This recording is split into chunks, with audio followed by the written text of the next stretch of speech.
Well, hello.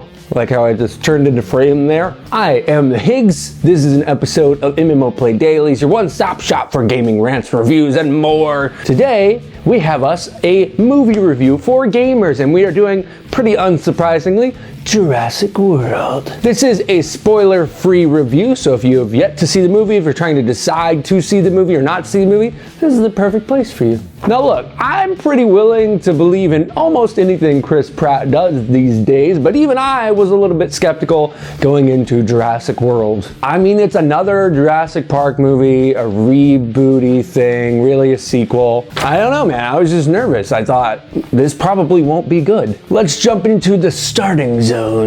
So right off the bat in this movie, you are introduced to Bryce Dallas Howard's character, who is basically a Rose ripoff from Don't Tell Mom the Babysitter's Dead.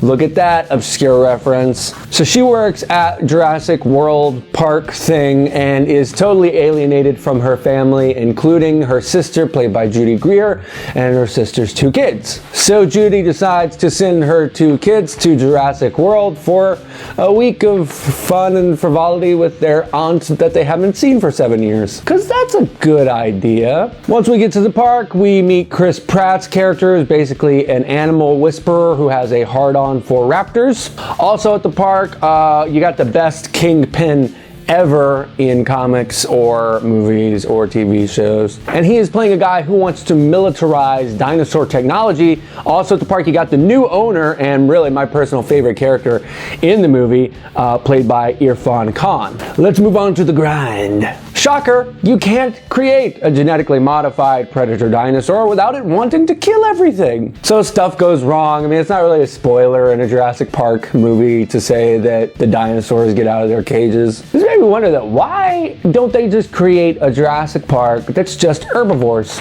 Wouldn't that kind of solve the problem of all the movies? I mean, yeah, you don't get the cool T-Rex exhibit where you get to watch it eat a baby lamb or something, but I'd pay $50 to go and see a bunch of herbivore dinosaurs. So that's pretty much everything you need to know about the plot without spoiling any of it. Let's move into the pros. The first pro is obviously that it's way better than any of the sequels in the franchise thus far. Your boy Chris Pratt certainly does a fine job in this movie. It's not really another like vehicle role like Star-Lord, but he does all right. The kids in this movie, the two boys, are some of the best child actors I've seen in a long time, especially Ty Simpkins, who you may recognize from Insidious 1 or 2, and also he was in Iron Man 3. The dinosaurs in this thing, rightfully so, because it's 20 years later at this point, look way better than they have in the entire series up to this point. That's especially true for the genetically modified dinosaur, who's really the main villain in this movie. He looks pretty badass. My last real pro here is that there are a bunch of really cool, subtle and not so subtle nods to the original, the first movie. That's one of those things, if you do it too much, it sort of can topple over and become a distraction and annoying, but if you don't do it too hard, it's like you're alienating the original series. This one, they did it just right. You know, they had really one big chunk where it was just reference after reference, and then it was mostly gone. Now let's move on to the cons. This movie is bland.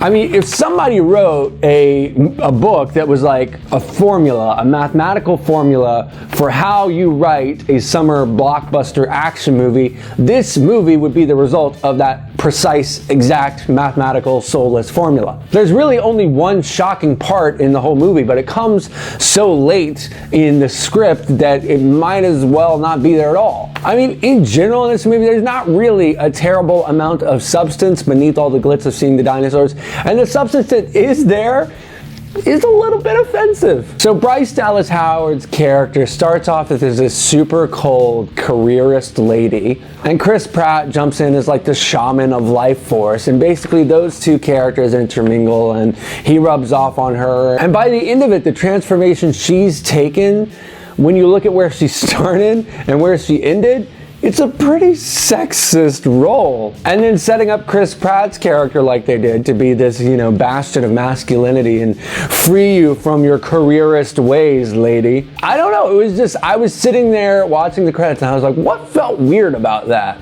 And then I realized it's like every movie before 1995. My last big con here is that pretty much everything that they say is going to happen in the first 20 minutes of this movie goes on to happen. I mean, they say Jurassic World, the park, is just meant to be like bigger and stronger and better than Jurassic Park. And that's pretty much what this movie is. It's pretty much a bigger, glitzier version of Jurassic Park, which is why it feels a little boring and a little outdated and a little bland. In the end, this is a pretty decent, I guess, summer blockbuster, and it's probably going to spawn a sequel or two, but those are going to be just as bland as this one. I mean, you can only really go so far with this franchise before everything feels like you've done it 100 times before. In the end, I give Jurassic World 4 Lonely Tavern Keeper with a low-level quest ales out of 10. What do you guys think about Jurassic World? Am I totally wrong here? Is it your favorite movie of all time? Am I right? Do you actually think I was too easy on this piece of crap? Leave a comment below and let me know. I've been the Higgs. Be sure, if you are a fan of MMO Play Dailies, you're gonna want to tune into Monday's episode in particular. I will be making an announcement at the beginning of that episode that is going to affect the future of the entire series. So it's a huge announcement if you're a fan of this series, so you for sure want to tune into Monday's show to check that out. I have been the Higgs from MMOplay.com. This has been an episode of MMO Play Dailies. Be sure to thumbs up, subscribe to the channel, and share this video like a venereal disease.